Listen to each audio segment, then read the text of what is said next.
Hello, hello, hello. Good to see you. You get fairy dust, I get fairy dust, little Emily gets fairy dust. And it's time to talk about Codependent No More. We are on the chapter called Remove the Victim or the Victim. And, excuse me. And we're specifically continuing our talk about, the Karpman's drama triangle. And I thought it would be helpful to listen to a story about how this plays out with a couple. Okay, here we go. Let me illustrate a rescue.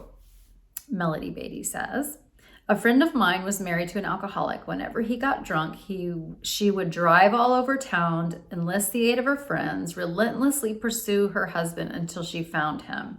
She usually felt benevolent and concerned and sorry for him, a warning that a rescue was about to take place. From the minute she was driving all over town, she was in rescue mode. So she was definitely rescuing.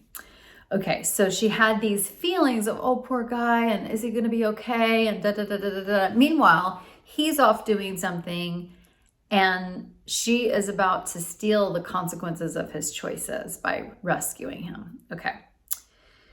So she's taking responsibility for him and his sobriety. But then when his head hit the pillow, things changed. She charged into the persecutor position. So she left the rescue. And so she's not having those like, oh, poor thing. When she's tucking him in and his head hit the pillow, she's not like, oh, I'm so glad I didn't. No, she's like pissed. So she has moved from the rescuer to the persecutor. She didn't want this man in her home. Well, isn't that interesting, considering that she drove all over town to get him inside her home? This is why I think of like codependency truly as an addiction. It's like the benevolent, if we're just looking at her benevolence, so-called benevolence of, oh, poor guy, poor thing, that by doing that, it's like she needs the hit of being mad. She needs a hit of hate. She needs a hit of frustration. And so she does the rescuer part so she can get that rage. She can get out. A lot of codependents, we carry a lot of rage inside of us. And most of us are not in touch with it at all. I know that I'm not. I'm still working on it. It's like, no, everything was fine. Like, I handled it. Like, no, like, you can be mad. So moving from the rescuer to the persecutor is like, that's where we're gonna get. So they're all dopamine hits, except I guess for the victim mode. But so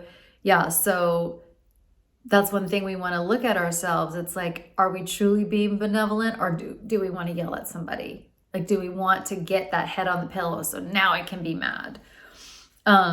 She expected him to whine for days about how sick he was, and he was unable to assume his responsibilities in the family, and he generally acted pitiful. So he's even at home in the victim mode still. He is in that place of like, oh, woe is me. I'm sorry.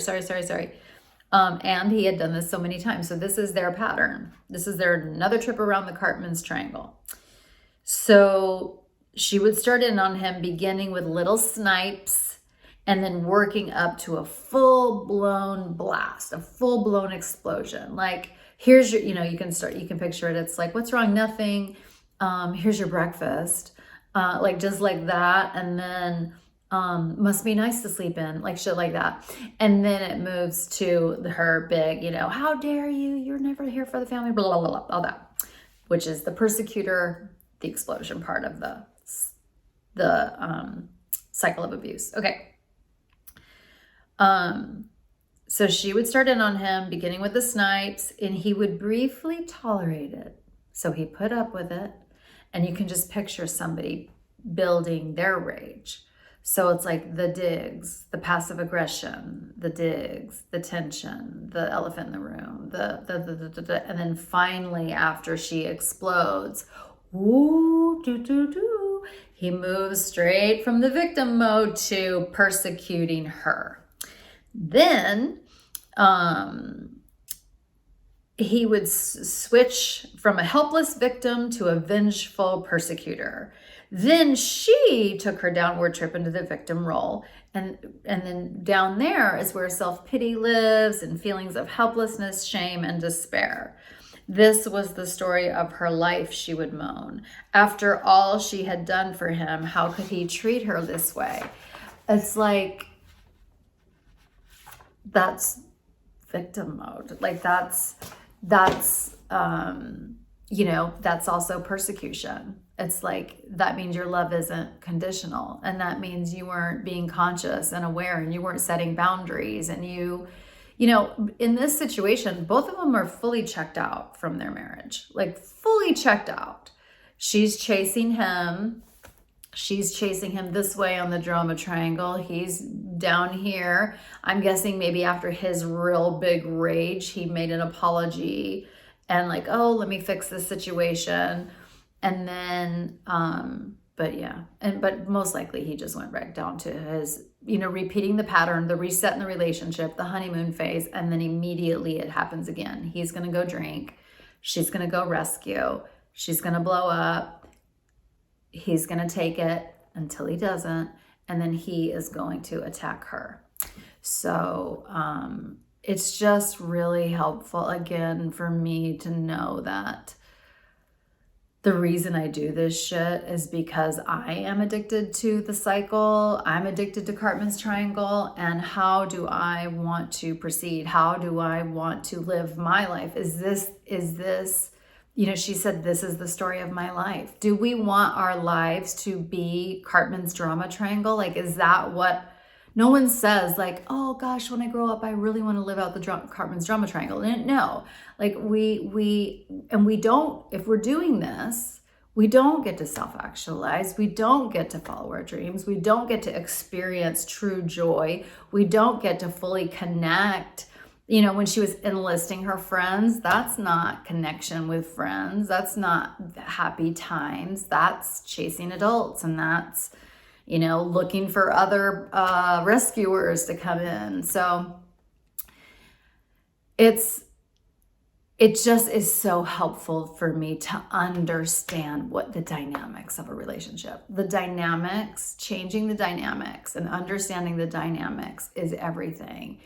And a lot of times, all you need to do is start noticing. Just start noticing, like, oh, and I would say for yourself and for other people, oh, isn't that interesting? I, did all this thing for my kid, or I did all this stuff for my spouse, or I did all this stuff for my boss over and above, and then I get treated like shit, and then I get mad.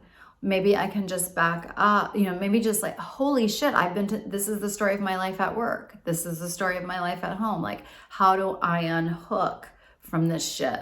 Like, how do I, and just start getting fascinated. And then you'll do it again. You're like, oh my God, I did it again. What is going on with me that I would fall for it again? What is going on with me that I would fall for it again? Fall for it within my own brain. We'll just rescue one more time. This time he really needs me to go find him. Like, all of that. And that's, it's so fucking seductive. And I can say, as a codependent and a fawn, I let that rule my life for most of my life. And I thought that was kind of me. I thought that was nice. But Melody Beatty goes on to say, like, this is not love. This is not love. The Karpman's drama triangle is a hate triangle. It's hate. And yeah, it's almost like we do the other two poles just so we can do the hate part, so we can have that righteous indignation, so we can have that righteous anger, that righteous, instead of just having anger and expressing it, and instead of following what we need to do. It's like, oh, he wants to drink and go out and get stranded somewhere. I guess that's his choice. I guess that's what he's going to do. And it'll be interesting to see, you know, if he ever does it differently. This might be the way he wants to live his life. But it's always very intriguing once you stop chasing that the stuff that you wish that they would have done before, like, oh, I wish this person would have done this or that. In my book, The Irreverent Trust Guide, which comes out on December 7th. So please, and it's 99 cents for that day only. So if you'll purchase it, and then if you could leave a review, that would be awesome on Amazon. Comes out on Amazon. Okay. But I talk about, you know, there's this email, like, so I wanted somebody to answer my email. Like, I wanted her to answer my email, and she wouldn't. It was a passive aggressive situation. And then it's like, okay, well, that's up to her whether she wants to answer my email or not. And so what do I need to do? What's my role? How do I get my needs met? And it was just to start putting in emails. Hey, I need this by this time. When you, if you don't respond by Tuesday, I'll know that you're not interested. And guess who all of a sudden started responding to my emails? Because they wanted to be included in things, and I stopped allowing it. I wasn't going to chase somebody to be included in something. So it's very interesting. Like, wonder what would happen if you didn't chase this fella. Like, wonder what would happen. Maybe he wouldn't like the consequences. Maybe he doesn't like waking up in a gutter, and maybe he'll do something differently. But as long as we keep rescuing, they never have to live those consequences. And so a lot of times, a lot of people don't get better because the codependent is enabling their disease to continue. That's what enabling means. We enable an addict's disease to flourish. So I hope that was helpful.